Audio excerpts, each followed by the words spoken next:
Hi friends, welcome to Karuna kitchen. ఈరోజు మన కిచెన్లో చేసుకుంటున్న రెసిపీ వచ్చి చాలా తక్కువ ఇంగ్రీడియంట్స్తో ప్రిపేర్ చేసుకునే కొత్తిమీర నిలవ పచ్చడి. ఈ పచ్చడిని ఇంట్లో చాలా సింపుల్గా ఎలా ప్రిపేర్ చేసుకోవాలో ఇప్పుడు చూద్దాం. అలాగే మీలో ఎవరైనా ఫస్ట్ టైం మన వీడియో చూస్తే మన ఛానల్ని సబ్స్క్రైబ్ చేసుకోండి. ఇక్కడ నేను ఒక కట్ట కొత్తిమీర తీసుకుని నీట్గా క్లీన్ చేసుకొని ఇలా ఎండలో పావుగంట ఉంచుకోవాలి. చెమ్మ లేకుండా ఇలా ఎండలో ఆరబెట్టుకోవాలి. ఇక్కడ నేను ఒక కప్పు తీసుకొని అందులోకి ఒక చిన్న నిమ్మకాయ సైజ్ అంత చింతపండు నానబెట్టుకున్నాను.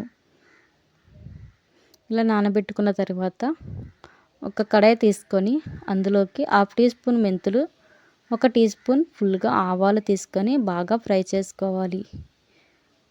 ఇలా ఫ్రై చేసుకున్న వాటిని ఒక మిక్సీ జార్లో తీసుకొని మెత్తని పౌడర్లా చేసుకొని పక్కన ఉంచుకోవాలి.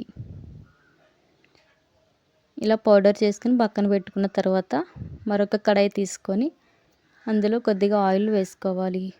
ఆయిల్ బాగా వీటెక్కిన తర్వాత ఒక 1/2 టీ స్పూన్ జీలకర్ర వేసుకొని మన కారానికి సరిపడగా ఒక 10-15 ఎండుమిర్చి వేసుకొని బాగా ఫ్రై చేసుకోవాలి.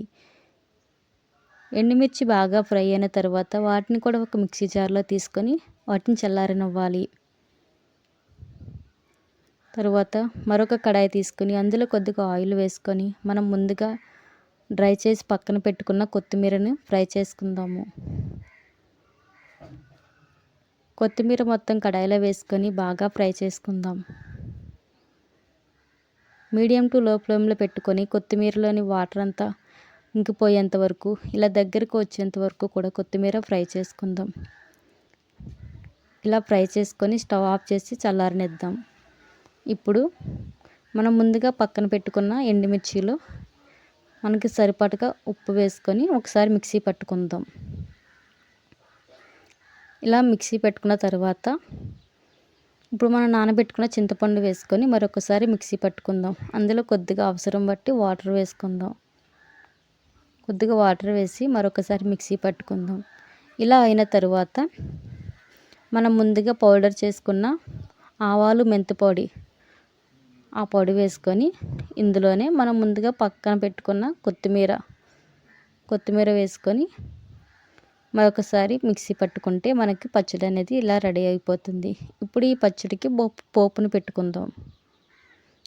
మళ్ళీ ఒక కడాయి తీసుకొని అందులో ఆయిల్ వేసుకొని ఆయిల్ బాగా వీటెక్కిన తర్వాత పోపు దినుసులు వేసుకొని